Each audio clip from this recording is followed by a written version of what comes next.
Most local derbies are hard-bitten and bruising battles, but Town against United was a game of quality and match of distinction. Oxford, desperate to get even with Swindon, anxious to show their skills, were on top for most of the first half. They couldn't get the goal, though. Town put up the barricades and blocked everything.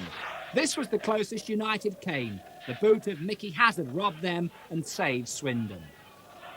Towards half-time, Town began to move, started to flow. Player manager Glenn Hoddle pushed his men on by joining in the attack, while Brian Horton sat and watched his early hopes disappear.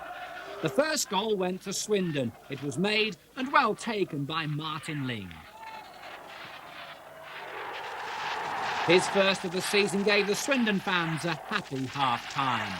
9 minutes into the second half, United hit back. It was no more than they deserved. The chance nearly slipped away with Mickey Lewis's shot. But the corner sent Digby and his defence into chaos, and Oxford skipper Andy Melville managed to scramble the ball in.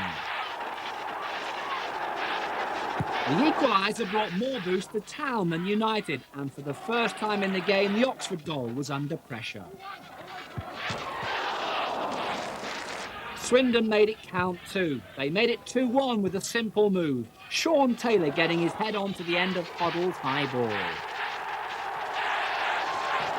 That was the start of a Town charge. United were wobbling, Hoddle was winding up for a big finish. Swindon knew they needed another to kill Oxford off. Maskell came close to being the executioner. But with 6 minutes to go, United bounced back. A real sparkler from David Penny gave the local derby a firework finish. And the fairest result of all.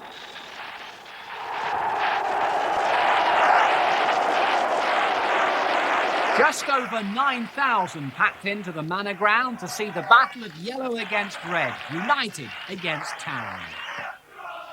It was nothing fancy, no real fireworks, more an old-fashioned football fight. With 25 goals between them in their last 5 derby games, everyone was hoping for a real shootout. This time around, they were only firing blanks.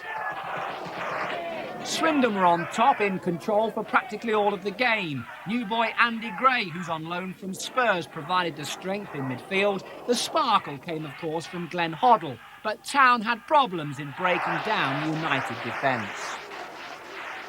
There was no punch from Oxford. They never really looked like scoring, and the game was always in the hands of Swindon.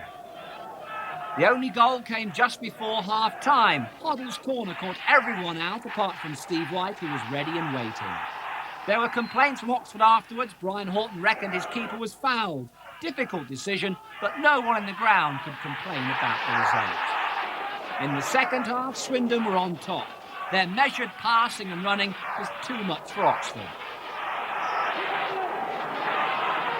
Craig Maskell had a couple of good chances. This was the best, Hoddle again providing a perfect ball. And Rees saving the day for United. Gray went close with a free kick near the end. But Swindon were just happy to get back on the winning trail. As for Oxford, losing a local derby always hurts more.